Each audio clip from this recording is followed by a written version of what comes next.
ونتوكل عليه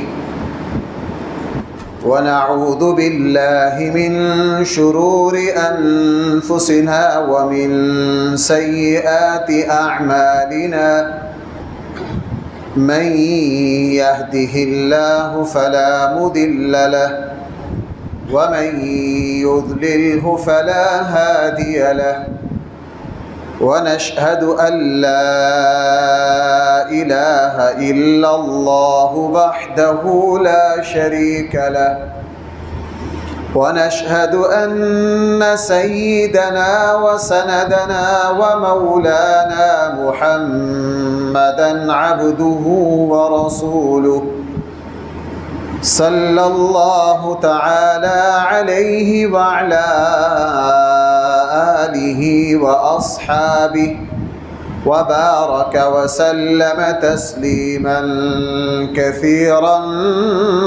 كثيرا.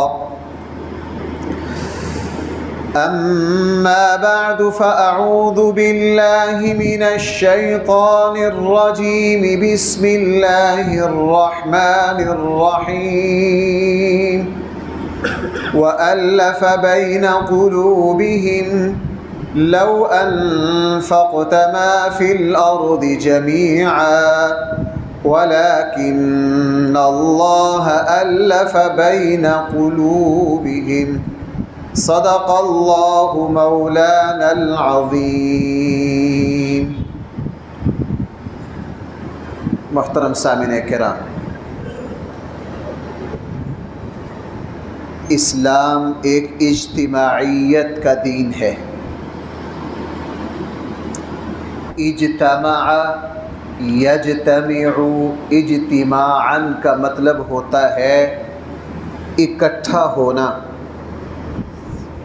بہت سارے مجموعہ جہاں جمع ہو جائے، آج بھی ہم لفظ بولتے ہیں فلاں جگہ فلاں جماعت کا اجتماع ہو رہا ہے.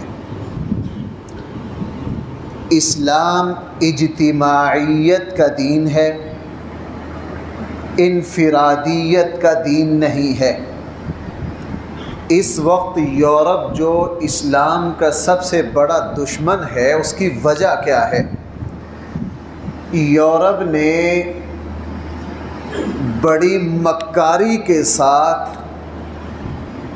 اپنے وسائل خرچ کر کے انسانیت کو یہ سبق پڑھانے کی کوشش کی ہے کہ دین اور مذہب یہ انفرادی معاملہ ہے. یہ کیا ہے بھائی؟ اور ہمارے یہاں ان سے متاثر لوگ بھی یہ لفظ بولتے ہیں کہ بھائی ہر کسی نے اپنی اپنی قبر میں جانا ہے، کسی جو کر رہا کرنے دو، ہر کسی کا اپنا اپنا عقیدہ ہے. نہیں، اسلام بھائی کیا ہے؟ اجتماعیت کا دین ہے. اسلام کے تقاضوں کو پہاڑوں کی غاروں میں بیٹھ کر، اکیلے رہ کر، غاروں میں جا کر، خندقوں میں بیٹھ کر، بند کوٹھلیوں میں رہ کر اسلام کے تقاضوں کو پورا نہیں کیا جا سکتا. اسی لیے اسلام کی بنیادی عبادات اکیلے اور انفرادی نہیں ہیں، وہ اکٹھی اور اجتماعی ہیں. اسلام کی سب سے بڑی عبادت نماز ہے. سب سے بڑی عبادت کیا ہے بھائی؟ آپ سب مسلمان جانتے ہیں کہ ہماری جو نماز ہے وہ با جماعت ہوتی ہے کہ الگ الگ؟ بغیر عذر کے جو لوگ نماز نہیں جماعت چھوڑیں، بغیر عذر کے جو لوگ جماعت کے ساتھ نماز پڑھنے کو چھوڑ دیں، اللہ کے نبی اتنے ناراض ہوئے، فرمایا میرا جی چاہتا ہے کہ ان کے گھروں کو آگ لگا دوں. اگر خواتین اور بچے نہ ہوں تو میرا جی چاہتا ہے ان کے گھروں کو کیا کر دوں؟ جماعت کے ساتھ نماز جو ہے وہ جماعت کے ساتھ ہے. نماز جمعہ کی اتنی اہمیت ہے کہ نماز جمعہ بغیر اجتماع کے ہو ہی نہیں سکتی. نماز جمعہ کے لیے بھائی کیا شرط ہے؟ اجتماع، میرے ساتھ یہ لفظ کو پکڑ لو، میری ساری تقریر اسی اجتماعیت پر ہی ہے۔ میری کوشش ہوتی ہے میں ایک موضوع پر رہوں تاکہ کم سے کم دین کا وہ نقطہ تو پکا ہو جائے۔ مزاج نہیں ہے کہ دو باتیں ادھر کی، ایک ادھر کی، تین ادھر کی، پونا گھنٹہ کی تقریر میں آپ کو پتہ ہی نہ چلے کہ آج کا موضوع کیا تھا۔ بھائی آج کا موضوع کیا ہے؟ اسلام اجتماعیت کا دین ہے، میں نے ایک ہی موضوع پر رہنا ہوتا ہے۔ اب یہ جو جمعے کی نماز ہے، کوئی بیت اللہ شریف میں بھی اکیلا جا کے کہے جی میں نے بیت اللہ کے اندر جا کے اکیلے جمعے کی نماز پڑھنی ہے، ہو نہیں سکتی، نہ کسی ولی کی ہو سکتی ہے، نہ کسی محدث کی ہو سکتی ہے۔ اس کے لیے کیا شرط ہے؟ اجتماعیت شرط ہے۔ آپ حج کرنا چاہتے ہیں، آپ سب کو پتہ ہے 40 لاکھ 50 لاکھ جتنے مسلمان حج پر آئیں گے سب کیا کریں گے؟ وہاں بادشاہ بھی اگر یہ کہے کہ مجھے احرام نہیں باندھنا، مجھے لوگوں کے ساتھ شریک نہیں ہونا، جیسا کہ آج کل بڑے لوگ حج کر کے آتے ہیں، پتہ نہیں کون سا حج ہوتا ہے، ان کا کوئی حج نہیں ہوتا، چونکہ حج جو ہے وہ ایک اجتماعی عبادت ہے۔ رمضان کے روزے آ گئے، ایسا نہیں کہ اسلام نے یہ کہا ہو 1 مہینے کے روزے رکھنے ہیں، 12 مہینوں میں سے جو تمہیں آسان لگے اس میں رکھ لو، تمہاری مرضی، ہر کوئی اپنی اپنی فرصت دیکھ لے۔ کیا بھائی ایسا ہے؟ نہیں۔ حکم کیا ہے؟ یہ اجتماعیت کا دین ہے۔ اس میں ہونا یہ ہے کہ رمضان کا مہینہ بہت بڑے خطے پر اکٹھا آنا ہے، سب نے روزہ کیا کرنا ہے؟ اکٹھا۔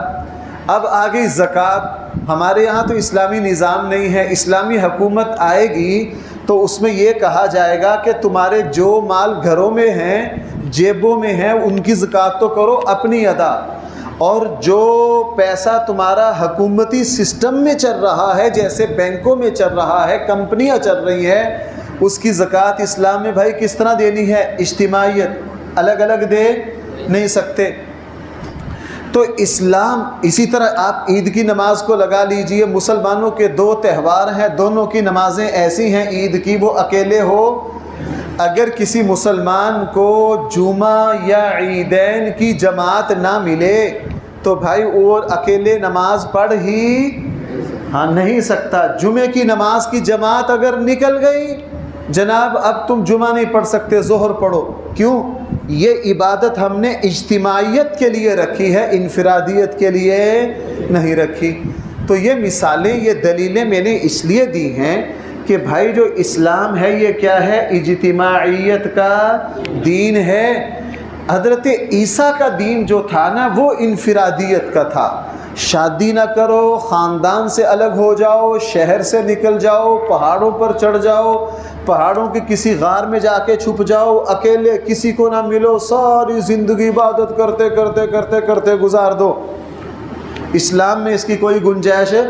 کہتے ہیں جی امام مہدی غار میں چھپے ہوئے ہیں۔ امام مہدی کہاں چھپے ہوئے ہیں؟ غار میں چھپے ہوئے ہیں۔ ان سے پوچھ لو یہ غار میں چھپنا یہ دین اسلام ہے؟ یہ اس کا تو اسلام سے کوئی لینا دینا نہیں ہے۔ اسلام تو ایک میدان کا نام ہے، اسلام تو اسلام میں اجتماعیت مطلوب ہے۔ کیوں؟ اجتماعیت سے بہت فائدے حاصل ہوتے ہیں۔ اجتماعیت اس لیے مطلوب ہے کہ اجتماعیت سے اسلام کی شان و شوکت ظاہر ہوتی ہے۔ کیا ظاہر ہوتی ہے؟ یہ جو ہم جمعے کی نماز میں اکٹھے ہیں، دور دور سے آپ سارے دوست ہر نماز میں تو یہاں نہیں آتے، آپ بھائی کس دن آتے ہو؟ جمعے والے دن ہم سب مل بیٹھتے ہیں، تمام مسجدوں میں جمعے کا اجتماع ہو رہا ہے۔ مسلمانوں کی ایک اجتماعیت، مسلمانوں کی قوت کا اظہار ہے، حج پر قوت کا اظہار ہے، جمعے میں اسلام کی شان و شوکت کا اظہار ہے۔ رمضان میں روزے رکھ کر پوری انسانیت کے سامنے ایک اجتماعیت کا مظاہرہ ہے کہ امت مسلمہ جو ہے یہ ایک وجود کی طرح ہے۔ تو اجتماعیت ہے اسلام میں۔ یہ اجتماعیت کیوں ہے؟ اس سے اسلام کی شان و شوکت واضح ہوتی ہے، اس سے دشمنوں پر رعب بیٹھتا ہے۔ اس پہ دشمنوں پہ کیا بیٹھتا ہے؟ اگر آپ کو یہ سمجھ نہ آئے، آپ کو پتہ ہے ابھی اسی سال میں انڈیا کی ایک بدبخت خاتون نے حضرت عائشہ اور حضور علیہ السلام کی توہین کی، مسلمانوں نے صرف 30% اجتماعیت کا مظاہرہ کر کے تمام عالم اسلام نے، پاکستان کو تو توفیق نہیں ہوئی، عرب ملکوں نے انڈیا کی تمام مصنوعات کا بائیکاٹ کیا تو جناب منٹوں میں سارا کچھ معافی مانگ اور سارا کچھ کرنا پڑا کہ نہیں؟ یہ کس سے ظاہر ہوا؟ موجودہ صورتحال میں دیکھ لیجئے کہ سیلاب ہے، ہماری حکومت بالکل غافل ہے، مسلمانوں نے اجتماعیت کا مظاہرہ کیا۔ آپ دیکھ لیجئے جہاں جہاں بھی داد رسی ہو رہی ہے عوام کی طرف سے ہو رہی ہے، دور دور تک اجتماعیت کے بل بوتے پر سیلاب زدگان کی بھائی مدد ہو رہی ہے یا نہیں؟ تو اجتماعیت اسلام میں کیوں ضروری ہے؟ اجتماعیت سے اسلام کی شان و شوکت کا اظہار ہوتا ہے، اجتماعیت سے دشمن پر دھاگ بیٹھتی ہے، اجتماعیت سے چھوٹے بڑوں سے اپنی اقدار سیکھتے ہیں۔ جب عید کی نماز میں، جمعے کی نماز میں، حج میں نئی نسل آ کے بڑوں کے ساتھ بیٹھتی ہے، ان کو پتہ چلتا ہے کہ ہماری دینی روایات کیا ہیں، ہماری بڑوں کی روایات کیا ہیں۔ اجتماعیت میں جب ہم اکٹھے نماز پڑھتے ہیں، اکیلے نماز پڑھ رہے ہوتے، اب خواتین چونکہ عموماً اکیلے نماز پڑھ رہی ہوتی ہیں، بعض خواتین جو ہیں وہ سال کے بعد کبھی عید کی نماز میں آئیں، وطر میں، رمضان میں آئیں، پریشان ہو جاتی ہیں، حالانکہ وہ پکی عبادت گزار ہوتے ہیں۔ مجھ سے مسئلہ پوچھتی ہیں، مفتی صاحب ہم نے تو کبھی جماعت سے نماز نہیں پڑھی، تو اب وطر کی نماز کس طرح پڑھیں؟ تو اجتماعیت سے ایک دوسرے سے دین سیکھا جاتا ہے، اجتماعیت سے تعلقات بڑھتے ہیں۔ اجتماعیت سے کیا بڑھتے ہیں؟ تعلقات بڑھتے ہیں۔ اب میں ڈسکا میں کہیں بھی جاؤں، کسی گلی میں بھی چلی جاؤں، مجھے کوئی نہ کوئی ملنے والا مل جاتا ہے۔ 3-4 دن پہلے میں ایک جگہ رستہ بھول گیا، ایک جگہ گھر میں افسوس کرنے جانا تھا، بند گلیاں تھی، ایک گلی میں داخل ہوا، دوسری میں ایسا الجھا سمجھ میں ہی نہ آئے۔ نکر پہ ایک نوجوان ملا، بڑے ادب سے ملا، انہوں نے کہا مجھ صاحب آپ ان بند گلیوں میں کدھر؟ میں نے کہا یار یہاں کوئی فوتگی ہوئی ہے، افسوس کے لیے آیا ہوں، گھر نہیں مل رہا۔ تو آپ مجھے کیسے پہچانتے ہیں؟ کہنے لگا میں آپ کے یہاں جمعہ پڑھتا ہوں، آپ کے یہاں کیا کرتا ہوں، انگلی پکڑ کے مجھے احترام سے اس دروازے تک لے گیا جہاں فوتگی ہوئی تھی۔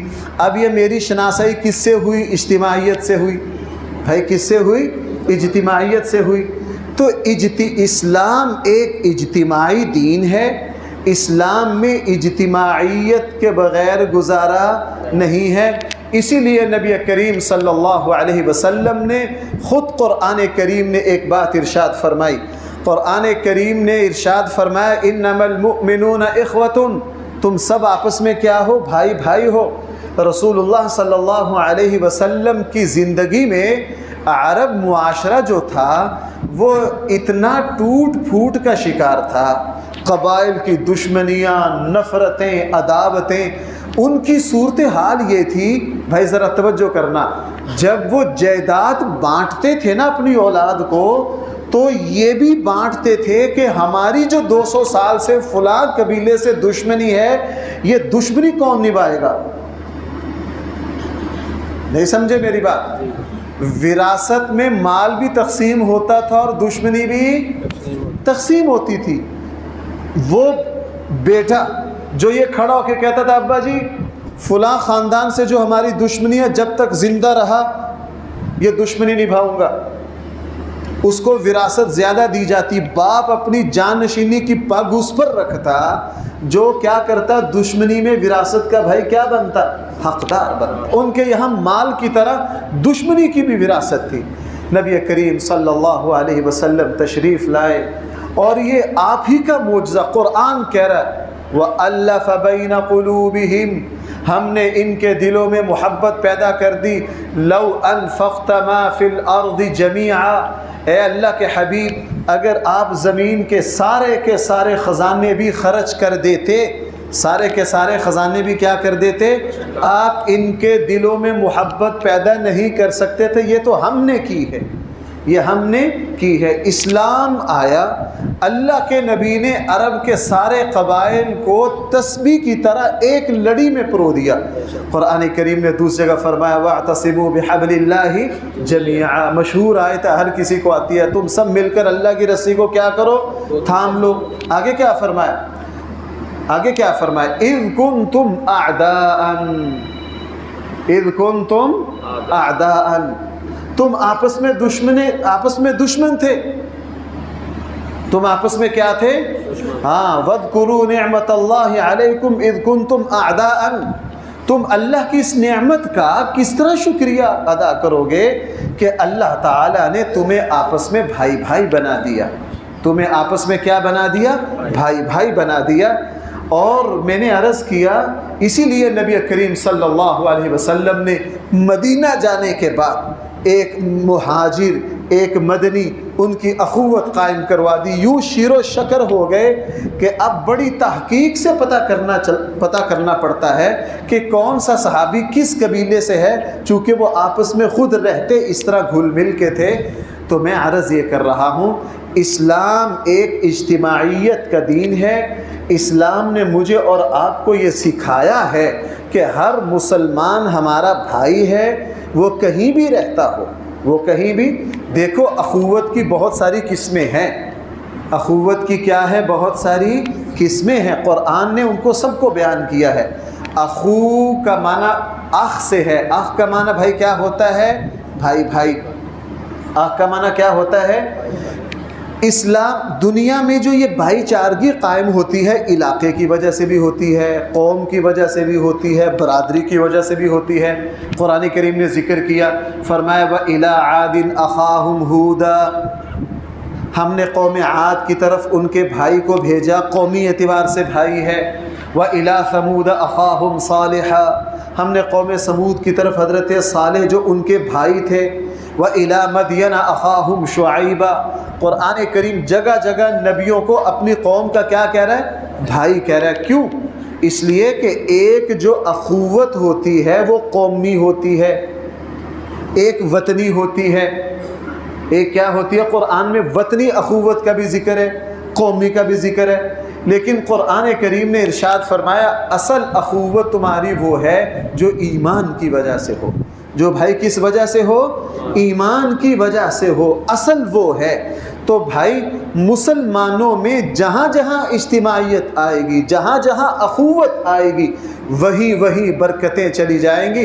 اسی لیے نبی کریم صلی اللہ علیہ وسلم نے اخوت کو پیدا کرنے کے لیے اللہ کے نبی آخ کا لفظ اتنا استعمال کرتے، اتنا۔ میں اس کو ایک مثال سے عرض کروں۔ ماں باپ چھوٹی اولاد کو، مثلا میں بطور مثال کہوں، اگر گھر میں ماں باپ کی بڑی اولاد بیٹی ہے اور جو چھوٹے ہیں بھائی، بڑی بہن کو ہم کیا کہتے ہیں؟ باجی کہتے ہیں، آج کل آپی کہتے ہیں۔ ماں چھوٹے بچوں کو، اب چھوٹا بیٹا ہے اور بڑی بیٹی ہے، تو اب یہ جو چھوٹا بیٹا ہے بھائی اپنی بڑی بہن کو کیا کہے گا؟ باجی کہے گا، آپی کہے گا۔ کیوں بھائی؟ اس طرح ہی ہے۔ لیکن ماں باپ کیا کرتے ہیں؟ ماں باپ چھوٹے بچوں کو بڑی بہن کے ادب سکھانے کے لیے یوں نہیں نام لے کر نہیں کہتے۔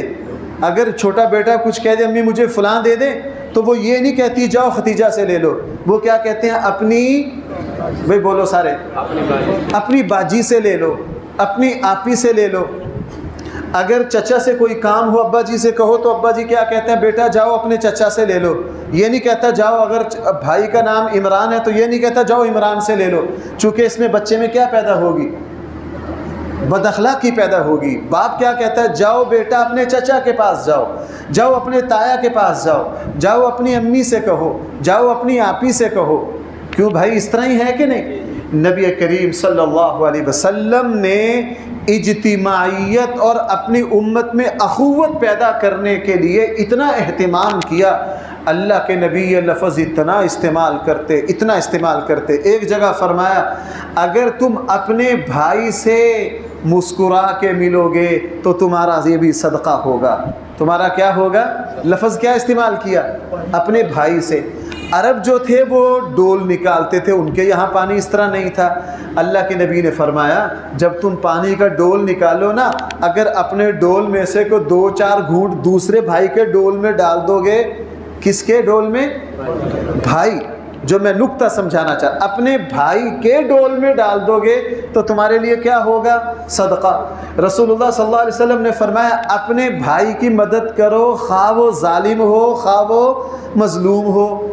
لفظ کیا استعمال کیا؟ اپنے بھائی کی مدد کرو، خواہ وہ ظالم ہو خواہ مظلوم ہو۔ صحابہ اکرام نے عرض کیا ظالم کی مدد کیسے کریں، مظلوم کی تو سمجھ میں آتی ہے۔ فرمایا اگر تمہارا بھائی ظالم ہو، پھر بھی کون سا لفظ استعمال کیا؟ اگر تمہارا بھائی ظالم ہو تو اس کو ظلم سے روکو۔ تو رسول اللہ صلی اللہ علیہ وسلم ہر جگہ اخوت کا لفظ استعمال کرتے تاکہ صحابہ کرام میں یہ کیفیت پیدا ہو جائے۔ پھر یہ پیدا ہو گئی۔ بھائی میری بات سمجھ رہے ہیں؟ یہ چھوٹی چھوٹی باتیں لیکن ہیں بہت اہم۔ صحابہ کرام پھر مختلف شہروں میں بکھر گئے۔ جب دوسرے شہر سے کوئی بندہ ملتا تو اپنے کسی دوسرے صحابی رسول کو سلام کہنا ہوتا تو پتہ کیا کہتے؟ تمہارے شہر، حضرت موسیٰ اشعری رضی اللہ عنہ یمن تھے، ایک صاحب گئے ان سے کوفہ سے، کہاں سے آئے ہو؟ کوفہ سے آئے ہو۔ فوراً کہا وہاں میرے بھائی عبداللہ ابن مسعود ہیں، ان کا کیا حال ہے؟ بھائی کیا لفظ بولا؟ وہاں میرے بھائی کیا ہے؟ میرے بھائی عبداللہ بن مسعود ہیں۔ تو صحابہ اکرام جب بکھر گئے ادھر ادھر شہروں میں سے، اس شہر کا کوئی بندہ آتا تو کسی اپنے ساتھی صحابی رسول کا اس کو سلام بھیجنا ہوتا یا اس کی خیریت پوچھنی ہوتی تو کیا لفظ استعمال کرتے؟ تمہارے شہر میں میرے فلاں بھائی رہتے ہیں، ان کا کیا حال ہے؟ ان کا مزاج بن گیا۔ تو بھائی قرآن کریم مجھے اور آپ کو یہی کہہ رہا ہے انما المؤمنون اخوۃ فاصلحوا بینکم، تم سارے مسلمان آپس میں بھائی ہو، تمہارا دین اجتماعی دین ہے، تم سب اسلام کے رشتے میں پروئے ہوئے ہو، ایک دوسرے سے وابستہ ہو اور تمہاری اسی میں بھلائی ہے۔ اللہ کے نبی اس موقع پر اتنے حساس تھے، رسول اللہ صلی اللہ علیہ وسلم نے فرمایا جس بستی میں، جس شہر میں جس بستی میں 3 مسلمان ہوں وہ اکیلے نماز نہ پڑھیں، وہ جماعت کے ساتھ نماز پڑھیں۔ اللہ کے نبی نے فرمایا اگر وہ جماعت کے ساتھ نماز نہ پڑھیں گے تو شیطان ان کو اچک لے جائے گا، گمراہ کر دے گا۔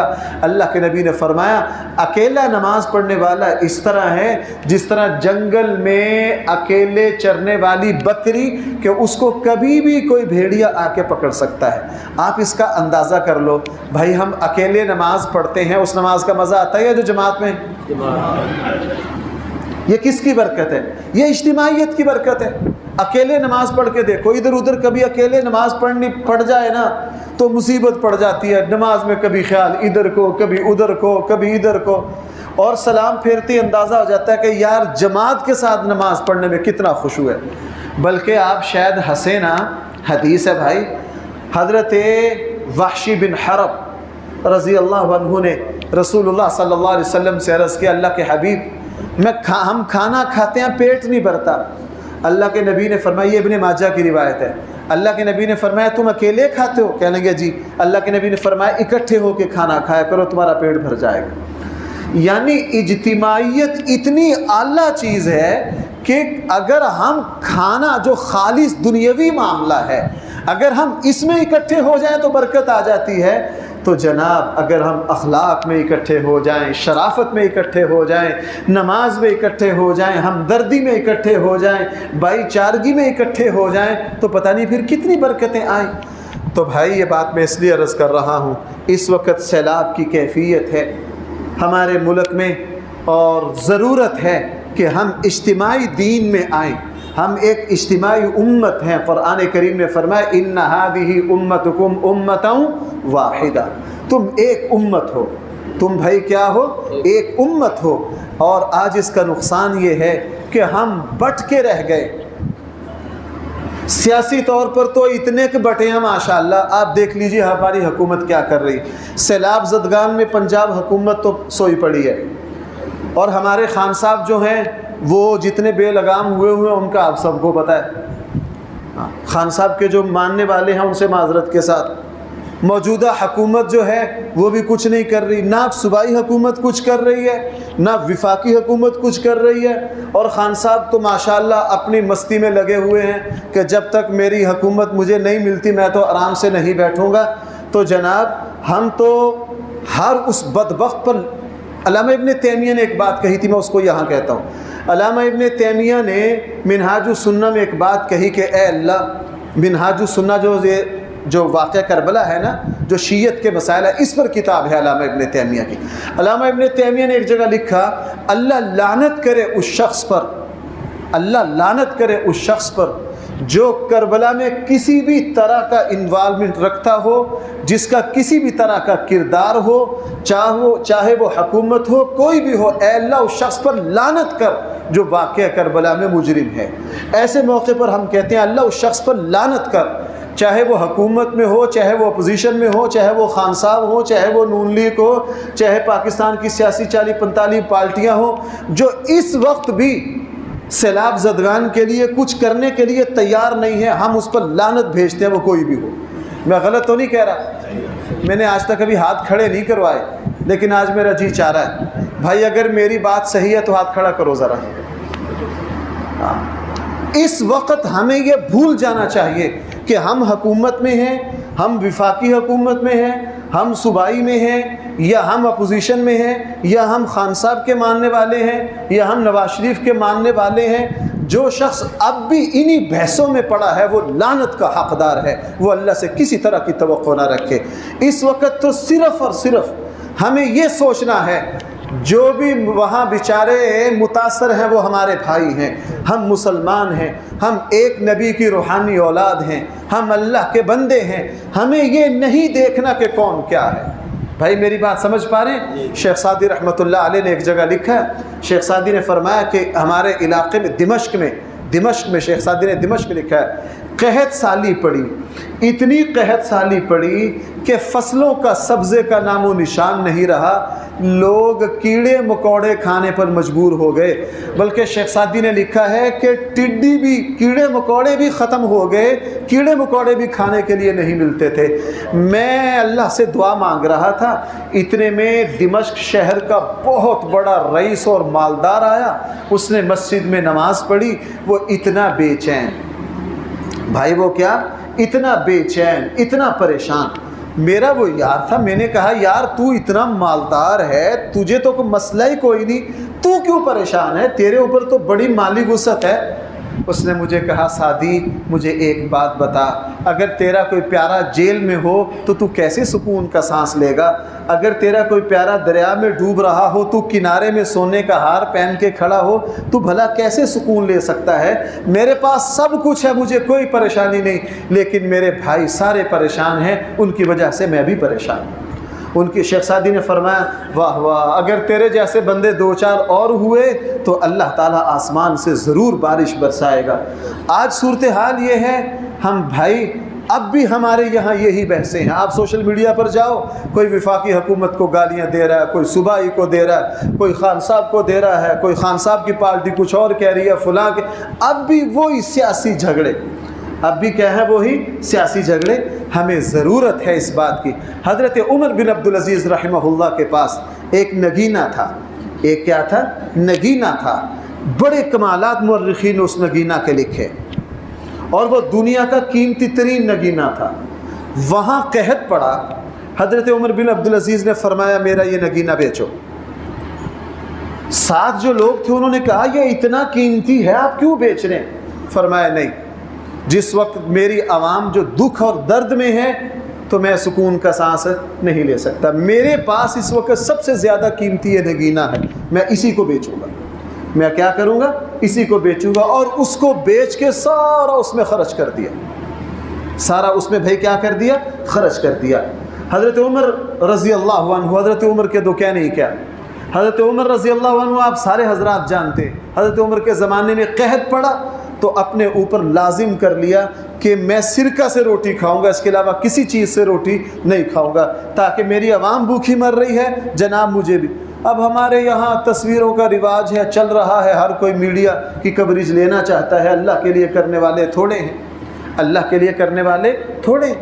حضرت عمر رضی اللہ عنہ اپنے کچھ احباب کے ساتھ بازار سے گزر رہے تھے، اور حضرت عمر کا مزاج تھا، بڑی گہری نظر رکھتے تھے، دائیں بائیں دیکھتے تھے کیا ہو رہا ہے، دائیں بائیں دیکھتے تھے کیا ہو رہا ہے۔ دیکھا کہ ایک بوڑھا بالکل بابا بھیک مانگ رہا ہے۔ حضرت عمر کو بڑی غیرت آئی، ہماری قوم کا بابا جو ہے بوڑھا آدمی، اس کا تو بیٹھ کے کھانے کے دین ہے، یہ کیا کر رہا ہے؟ حضرت عمر اس کے پاس گئے، دیکھا یہودی، اور بھائی یہودی اسلام کے سب سے بدترین دشمن ہے یا نہیں؟ اس سے اندازہ ہوتا ہے کہ حکمرانوں کے فرائض کیا ہے۔ حکمرانوں سے مراد صرف وہی نہیں ہے جو حکومت میں ہے، وہ بھی مراد ہیں، ہمارا مقتدر حلقہ وہ سب مراد ہیں۔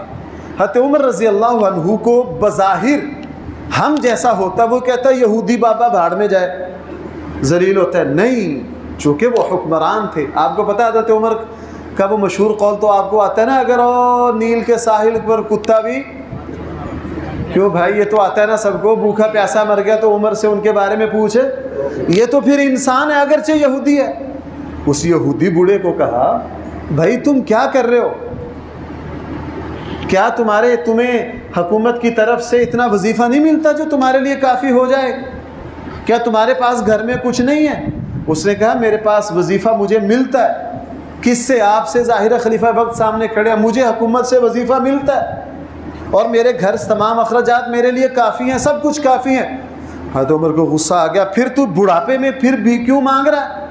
اس نے کہا جی جو سالانہ خراج مجھے حکومت کو دینا ہے، ٹیکس، کافروں پر اسلامی حکومت میں خراج لگتا ہے، وہ جو خراج ہے نا اس کے پیسے میرے پاس نہیں ہیں، اس کے پیسے میرے پاس میں وہ اکٹھے کر رہا ہوں۔ حضرت عمر نے بڑا زبردست جملہ فرمایا۔ حضرت عمر نے فرمایا یہ میں ہماری غیرت کے خلاف ہے کہ جوانی میں اس کافر سے ہم خراج وصول کریں اور بڑھاپے میں اس کو بے یار و مددگار چھوڑ دیں۔ اس یہودی کو کہا کہ صبح فجر کی نماز میں مجھ سے ملنا، چونکہ فجر کے بعد حضرت عمر کی ساری کابینہ کی حاضری ضروری ہوتی تھی۔ فجر کے بعد بابا بھی، وہ یہودی بابا جو اسلام کا بدترین دشمن ہے، وہ بھی پہنچ گیا۔ حضرت عمر نے اپنے کابینہ سے مشورہ کیا اور فرمایا اس کافر نے، یہودی نے جوانی میں ہمیں ٹیکس دیا ہے، اب اس میں بڑھاپے میں ہم اس کو بے یار و مددگار نہیں چھوڑتے۔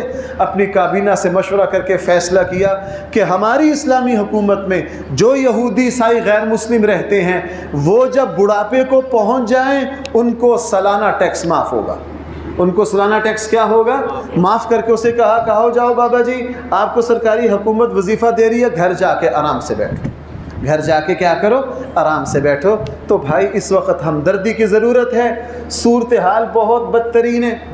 جہاں ہماری ہم حکومتوں کو گالیاں دیتے ہیں، حکومتیں مجرم ہیں، ان پر ہم تنقید کرتے ہیں اور ہمیں کرنی بھی چاہیے، لیکن بھائی ایسے واقعات ہو رہے ہیں، ایسی بے حسی کے واقعات ہو رہے ہیں کہ الامان الحفیظ، کوئی بات سننے کے لیے تیار نہیں۔ توسا میں میرے استاد ہیں مولانا حبیب الرحمان صاحب، میں نے ان سے حدیث کی کتاب پڑھی ہے، بیچارے بہت کام کر رہے ہیں، جہاں ساری دینی جماعتیں لگی ہوئی ہیں بہت کام کر رہے ہیں۔ ان کے 2 نوجوان طالب علم وہ دیہاتوں میں پہلے بھیجتے ہیں، لسٹیں بناتے ہیں، خفیہ جا کے چیک کرتے ہیں کہ کون مستحق ہے۔ وہ خفیہ لسٹیں بنانے گئے، ریلوے میں پھنس گئے۔ انہوں نے کہا جی ہم گئے، اس وقت ہم ایک ٹیلا ہے اس کو درخت ہے پانی، ہم گئے۔ خود میری ان سے بات ہوئی، کہنے لگے جی ہم نے ایڑی چوٹی کا زور لگا لیا سرکاری اداروں کو، کوئی ہماری بات سننے کے لیے تیار نہیں۔ اسلام آباد رابطہ ہوا، ہمیں خود رابطہ نمبر دے کے گئے تھے، رابطہ ہوا، انہوں نے کہا جی ہم ہیلی کاپٹر بھیجتے ہیں لیکن فی گھنٹہ 10 لاکھ روپے ہے اس کا کرایہ ہوگا۔ وہ اسلام آباد سے چلے گا، توسا پہنچے گا، آپ کے بچوں کو نکال لے گا، واپس آئے گا، یہ سارے اکٹھے، یہ اگر اس میں 5 گھنٹے لگے تو بھائی کتنا ہو گیا؟ 50 لاکھ۔ اس وقت جس پرائیویٹ ادارے سے، جن کے پاس پرائیویٹ اداروں کے پاس ہیلی کاپٹر ہیں، ان سے لوگ 10 لاکھ فی گھنٹہ سے نیچے کوئی نہیں دے رہا۔ تو کہنے لگے اب ہم تمہارے 5 گھنٹے استعمال ہوتے ہیں، ہم 50 لاکھ کہاں سے لائے؟ تو سب کو کہا یار بیٹھ کے آیت کریمہ پڑھو، اللہ جل جلالہ نے آسانی کروائی، معجزانہ طور پر وہ بچ کے آگے۔ اتنے پتہ نہیں کتنے آپ حضرات واقعات دیکھ رہے ہیں کہ لوگ لوٹ رہے ہیں، لوگ کیا کر رہے ہیں؟ لوٹ رہے ہیں، اور ہر چیز کا ریٹ بڑھ گیا۔ سکھر سے ایک دوست سے رابطہ ہوا، ان کو چاہیے تھے، وہ سرکاری عہدے پر ہیں، وہ کہنے لگے جی ہمیں مچھردانیاں چاہیے چونکہ یہاں جو ہے ملیریا وغیرہ پھیلنے کا خطرہ ہے۔ اب مچھردانی پہلے 400 سے شروع ہو کر 800-900 تک چلی گئی ہے۔ کہاں تک چلی گئی ہے؟ 800-900 تک چلی گئی ہے۔ آپ کو پتہ ہے پیاز مہنگا ہوا تھا، میں آج ایک دوستی سے پوچھا تھا، اس نے کہا پیاز جو ہے صرف ذخیرہ اندوزوں نے روکا ہے، اب جب خراب ہونے کا خطرہ ہوا اب نکالا، یعنی اب بھی ہم اپنی حرکتوں سے باز نہیں آ رہے۔ تو بھائی اللہ کی رحمت کہاں سے آئے گی؟ اللہ کی رحمت کہاں؟ اتنی نالائقی. کوہ سلیمان کا جو بند ٹوٹا جہاں سے یہ سیلاب ہوا ہے نا، کوہ سلیمان کا وہ بند جو 150 سال پرانا تھا. بھائی میں کتنا 150 سال پرانا نہیں کہہ رہا، کتنا 150 سال پرانا تھا. کسی حکومت کو توفیق نہیں ہوئی کہ اس بند کو مضبوط کر دیں. وہ بند ٹوٹا ہے. اب دریائے سندھ پہلے طغیانی پر تھا، ادھر سے بھی پانی آ گیا، ادھر سے بھی آ گیا. درمیان میں دریائے سندھ کا پشتہ ہے. جہاں جہاں سے پشتے کمزور تھے پانی نے ادھر سے بھی پشتے کو کھایا ہے اور ادھر سے بھی کھایا. اب جب دونوں طرف پانی آ گیا تو یہ پشتہ مرمت ہو سکتا ہے؟ حکومتوں نے تو ان کو مرمت کرنا نہیں تھا. اپنی مدد آپ کے تحت جو عام مسلمانوں نے اس کو قابو کرنا تھا، اب سیلاب دریا کے باہر سے بھی آ گیا اور اندر پہلے طغیانی ہے، تو وہ پشتوں کی کوئی نگرانی. جو دیہات تھے وہ تھوڑا بہت پیرا دے کے بچا لیتے تھے. جیسے ہی وہ 2-4 جگہ سے بند ٹوٹا تو پیچھے سے پہلے پانی تھا، دریائے سندھ پہلے بفرا ہوا تھا. اب ڈبل ٹیبل اوپر سے بارش، ادھر سے کوہ سلیمان کا وہ ٹوٹا، ادھر سے دریائے سندھ ٹوٹا. جب ایک جگہ سے ٹوٹا اس نے آگے جا کے 15 جگہ سے، بلکہ کراچی تک تقریباً 35 جگہ سے دریائے سندھ ٹوٹا ہے. کتنی جگہ سے؟ کیوں؟ کسی نے کچھ کیے نہیں، حکومتی نااہلی ہے. اور ہر سال بجٹ میں پیسے جا رہے ہیں، اس کو سارے کھا رہے ہیں. ٹھیکیدار اوپر سے لے کے نیچے تک سارے کھا رہے ہیں. حکومتی منسٹر بھی کھا رہے ہیں اور نیچے تک سارے لوگ کھا رہے ہیں. حرام کھاتے کھاتے اب انسانیت کو ڈبو دیا. اور اب صورتحال یہ ہے، حکومت کوئی رینجر کو ہی کہہ دے، پولیس کو ہی کہہ دے، پولیس ہی کو کہہ دے کہ چلو جو امدادی لوگ آ رہے ہیں ان کی حفاظت تو کر دیں، کوئی پوچھنے والا نہیں ہے. میرے ایک دوست ہیں شیخو پورہ کے، میری کل ان سے، اصل میں مجھے 1-2 دن میں مجھے خود بھی جانا ہے. تمنا یہ ہے کہ خود اپنے ہاتھ سے جا کے کچھ خدمت، ان کی کوئی محنت، ان کی کوئی خدمت کر کے آئیں. مقصد صرف یہ ہے. ویسے تو پیسے ہر طرح بھیجے جا سکتے. اب میں 3-4 دن سے چونکہ واقعات ہو رہے ہیں، ڈکیتیاں ہو گئی ہیں، اب مقامیوں سے رابطہ کرتے کرتے میں بلا مبالغہ آپ سے عرض کرتا ہوں کم سے کم مجھے 300 فون کالیں کرنی پڑی. اتنی احتیاط کرنی پڑ رہی ہے کہ کہیں جائیں ہمارے پاس قوم کی امانت ہوگی نا، ہمیں لوٹ لے. اب وہ میرے شیخ پورہ کے دوست ہیں، وہ گئے 16 لاکھ روپے لے کے گئے، 2 ٹرک لے کے گئے. کہنے لگے جی ہم نے کشتیاں کروائیں، دور سے دور گئے، ہمیں ایک جگہ جا رہے تھے، انہوں نے ہماری کشتیوں کو قابو کر لیا. ان بدبختوں کے پاس وہ بڑے بڑے سرداروں کے نمائندے، بڑے بڑے سرداروں کے، کہنے لگا سارا مال ہم سے یوں چھینا جیسے ہم نے ان کا قرض دینا تھا. کہنے لگا جو میرے پاس 16 لاکھ تھا، میں تو 16 لاکھ نکالا ہی نہیں، ہم نے گاڑی میں ایک جگہ چھپا رکھا تھا. کہنے لگا میں تو واپس آ گیا. اب ڈبل مصیبت ہے. لوگ واقعی مستحق ہیں، لوگ واقعی کیا ہیں؟ مستحق ہیں. یہ کام ریاست کے ہیں، یہ کام بھائی کس کے ہیں؟ ریاست کے ہیں. ریاست سوئی پڑی ہے. پنجاب حکومت تو کسی طرح کا تعاون نہیں کر رہی، سندھ حکومت بھی تقریباً 90% کچھ نہیں کر رہی. اب تھوڑی بہت ہی تنقید ہوئی ہے، ان کو تھوڑی سی ہوش آئی ہے. یہ تو اللہ جزائے خیر دے دینی جماعتوں کو، اللہ جزائے خیر دے دینی جماعتوں کو. ساری کوشش کر رہی ہیں. ہمارے یہاں الخدمت ہے، ہر جگہ خدمات انجام دے رہی ہے، ہر خدمات انجام دے رہی ہے.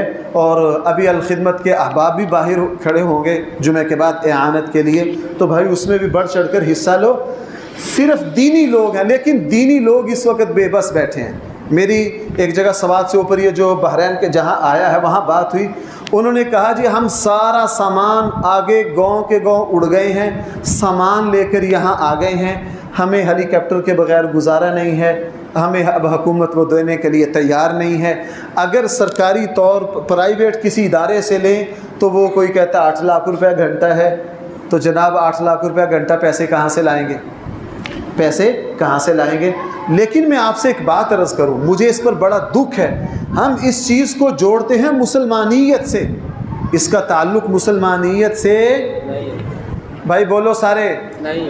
میں یہاں اپنے جمعے کے دوستوں کی میں پوسٹیں دیکھتا ہوں، اور کہتے ہیں وہ مسلمانیت کو گالی دے رہے ہوتے ہیں، حالانکہ یہ قصور مسلمانیت کا نہیں ہے. اگر مسلمانیت کا قصور ہوتا تو جو دینی جماعتیں کام کر رہی ہیں، یہ تو دین اور مذہب کی نمائندہ ہیں، ان کی خدمات نہیں نظر آ رہی. خالی الخدمت پتہ نہیں اربوں کا بجٹ اب تک خرچ کر چکی ہے، ارب سوا ارب سے اوپر چلا گیا اب تک کا بجٹ۔ تو یہ مسلمان نہیں ہے، یہ دین کے نمائندہ نہیں ہے۔ سب سے زیادہ دینی جماعتیں، سب سے زیادہ کیا، میرے ایک ہم کلاس عالم دین ہیں، مجھے بعد میں ان کی اطلاع ملی، میں نے ان کے لیے مدد بھی بھیجی، ان کا مکمل گھر اجڑ گیا۔ انہوں نے ہم سب سے یہ تو کہا میرا پورا علاقہ ڈوب گیا، آخر تک مجھے یہ نہیں کہا میرا بھی کچھ نہیں رہا۔ مجھے پرسوں گجرانوالہ میرے جو ہم دونوں کے مشترکہ ساتھی تھے، اس کا فون آیا کہ یار وہ جو اپنے فلاں ساتھی تھے ان سے رابطہ ہے؟ میں نے کہا ہاں ہے، وہ پورے علاقے میں کام کر رہے۔ کہنے کہ اس نے اپنا بھی کچھ کہا تجھے؟ میں کہا مجھے تو کچھ نہیں کہا۔ کہنے کا اس کا تو مکمل گھر اجڑ گیا ہے، رہا کچھ نہیں ہے۔ میں بڑا حیران ہوا، تو میں نے اسے کہا بندہ خدا اپنے علاقے کے لیے 3 مرتبہ مجھ سے رابطہ کیا، اپنا ہی بتا دیتے، ہم نے حفظ اکٹھا کیا، آپ کا مجھ پر حق زیادہ ہے۔ تو اس نے کہا مفتی صاحب شرم آتی ہے۔ کیا آتی ہے؟ شرم آتی ہے کہ سارے لوگ ڈوبے ہوئے ہیں، ہم تو دیندار ہیں، اللہ ہمارا تو سسٹم چلا ہی دے گا، شاگرد ہے، دوست احباب ہیں، ہمارا تو چلا ہی دے گا۔ میں نے کہا یہ بھی تو دیندار ہیں، یہ بھی تو کیا ہیں، دیندار ہیں۔ تو بھائی اس کا تعلق جو ہے وہ لوگ یہ ساری حرکتیں کر رہے ہیں جو ہمارے معاشرے کے بے دین ہیں، درندے ہیں، ان کو دین کی کوئی ہوا نہیں لگی، ان کو دین کی کوئی ہوا۔ اس لیے بھائیوں ضرورت ہے ہم اس وقت ایک امت بنیں۔ ان ہذہ امتکم امۃ واعتصموا، ہم ایک امت ہیں، بیڑا غرق ہو اس تفریق کا۔ ہمارے یہاں سیاسی تفریق، مذہبی تفریقیں، اور پھر ہمارے یہاں جماعتی تفریقیں، پھر پتہ نہیں کون کون سی یونین، اگر ڈسکا یونی کو اس میں چلے جاؤ آپ کو وہاں جا کے پتہ چلے گا وکیلوں کے 4 دھڑے۔ بھائی ناراض نہ ہونا، میں سمجھانے کے لیے کہہ رہا ہوں، اگر آپ ناراض ہوتے تو میں مولویوں کو کہہ دیتا ہوں، آپ ڈسکا میں چلے جاؤ تو ہمارے مولویوں کے 15 دھڑے ہیں، وکیلوں کے 15 دھڑے ہیں، صحافیوں کے 15 دھڑے ہیں۔ کوئی کسی کے ساتھ، ہر کوئی زبان سے یہ کہتا ہے کہ ہم فرقہ واریت کو نہیں مانتے، ہر کوئی یہ کہہ رہا، ہر جماعت، ہر مسلک یہ کہہ رہا ہے، لیکن ان کے پاس حل کیا ہے؟ حل یہ ہے کہ تم میری جماعت میں آ جاؤ۔ مجھے یہ بات نہیں سمجھ آتی، میں اس کو بہت بیان کرتا ہوں۔ میں آپ سے تبھی چل سکتا ہوں آپ کہاں آ جائیں، میرے مسلک میں، آپ کہاں آ جائیں، میری جماعت، ہر جماعت، میری تمام جماعتوں سے باتیں ہوتی ہیں، ہم علماء سے بیٹھتے ہیں، ہر کوئی واعتصموا بحبل اللہ جمیعا پڑھتا ہے، ہر کوئی یہ کہتا ہے فرقہ واریت نہیں ہونی چاہیے، لیکن اس کا حل کیا ہے؟ میری جماعت میں آ جاؤ۔ اس کا حل کیا ہے؟ ہمارے استاد کہا کرتے تھے کہ ہر کوئی یہ کہتا ہے فرقہ واریت غلط ہے، اس کا حل کیا ہے؟ میری فرقی میں آ جاؤ۔ اس کا حل کیا ہے؟ میری فرقی میں آ جاؤ، میری جماعت میں آ جاؤ، میرے مسلک میں آ جاؤ، یہ ٹھیک ہے۔ اس لیے میں 3 جمعوں سے تمام ان جماعتوں کو خراج تحسین پیش کر رہا ہوں جو کیا کر رہی ہیں۔ کوئی یہ کہنے کے لیے تیار نہیں ہے یار آپ جس جماعت میں بھی ہو مجھے اس سے کوئی لینا دینا نہیں، آپ میرے بھائی ہیں۔ میں اگر آج کھڑا ہو کے کہہ دوں نا میرا کوئی مسئلہ، کوئی لینا کوئی دینا نہیں، مجھے کوئی قبول کرنے کے لیے تیار نہیں۔ اور یہ ہر فرد کا یہ حال ہے، ہر فرد کا۔ ہمیں ضرورت ہے، ہم ایک امت ہیں، ہماری ایک ہی جماعت ہے بھائی، جس کو کیا کہتے ہیں؟ امت مسلمہ۔ ہمارا ایک ہی رشتہ ہے، لا الہ الا اللہ محمد رسول اللہ۔ اب ہمارے یہاں دھڑے ہو گئے تو ان سے کہو بھائی آپ جس جماعت میں بھی ہوں آپ میرے بھائی ہیں، آپ کو میرے بھائی بننے کے لیے میری جماعت میں آنے کے لیے ضرورت نہیں ہے، آپ جس جماعت میں بھی رہیں میں آپ کے ساتھ چلنے کے لیے تیار ہوں۔ اگر آپ دیوبندی مکتبہ فکر سے تعلق رکھتے ہیں تو آپ اپنے فرقے میں رہیے، آپ اپنے فرقے میں رہ کر بھی میرے بھائی بن سکتے ہیں۔ اگر آپ بریلوی ہیں آپ اپنے فرقے میں رہیں، آپ اپنے فرقے میں رہ کر بھی میرے بھائی بن سکتے ہیں۔ اگر آپ اہل حدیث ہیں تو آپ اپنے فرقے میں رہ کر بھی میرے بھائی بن سکتے ہیں۔ اس وقت سب سے بڑا اتحاد امت کا داعی وہ شخص ہے جو سب کو یہ کہے کہ آپ جہاں جہاں ہیں وہیں رہیے، وہاں رہتے ہوئے بھی میں آپ کے ساتھ بھائی چارگی قائم کرنے کے لیے تیار ہوں، اپنے آپ کو اپنا بھائی ماننے کے لیے تیار ہوں۔ آپ میرے مسلمان بھائی، اس وقت تک فرقہ واریت خواہ وہ سیاسی ہو خواہ وہ مذہبی ہو، اس وقت تک یہ ختم نہیں ہوگی۔ اس وقت جو تھوڑا بہت اتحاد امت کا مظاہرہ کر رہے ہیں بھائی، وہ دینی قوتیں کر رہی ہیں۔ میرا ہر جگہ رابطہ، سب میرے علم میں اب تک کوئی جماعت نہیں آئی، الخدمت ہو دوسری ہو، تمام جماعتیں بلا مذہب مسلک کی تفریق کے ہر کسی کی خدمت کر رہے ہیں۔ بلکہ الحمدللہ ایسے واقعات ہیں، دینی جماعتیں عیسائیوں کو سندھ میں، یہ اخباری باتیں نہیں، میں ہر جگہ رابطے میں، سندھ میں تھر کے علاقے میں سب سے زیادہ ہندو ہیں، اور ماشاءاللہ یہ داڑھی اور پگڑی اور مذہبی جماعتیں جن کو ہم سب سے زیادہ تانا دیتے ہیں، سب سے زیادہ ہندوؤں کو، سکھوں کو مدد یہی دے رہی ہیں۔ بلکہ سندھ کے ایک ادارے نے جتنے تھر کے ہندو تھے ان سب کو اپنے یہاں رکھا ہوا، مدرسے میں ٹھہرے ہوئے ہیں۔ کہاں ٹھہرے ہوئے ہیں؟ جتنی دینی جماعتیں ہیں، میرے علم میں کوئی ایسی جماعت نہیں آئی جتنے کوئی مسلک کی بات کی ہو، وہ من حیث المسلمان اور انسان ہر کسی کی خدمت کر رہے ہیں، اور ہم سب کو خراج تحسین پیش کرتے ہیں۔ جو جہاں تعاون کر سکتے ہیں کریں۔ ہمارے یہاں الخدمت پاکستان کا صف اول کا ادارہ ہے اور عظیم الشان خدمات ہے، جماعت اسلامی ہی کا ایک شعبہ ہے، جماعت اسلامی ہی کا ایک شعبہ ہے، عظیم اس کی خدمات ہیں، رفاہی خدمات بہت زیادہ ہیں۔ اللہ تعالیٰ ان کو جزائے خیر دے، اور جہاں میری معلومات ہیں باہر رفقا ہوں گے تو بھائی جمعے کے بعد ان سے بھی تعاون کریں، اور بھائی اپنا تعاون جاری رکھیں احتیاط سے۔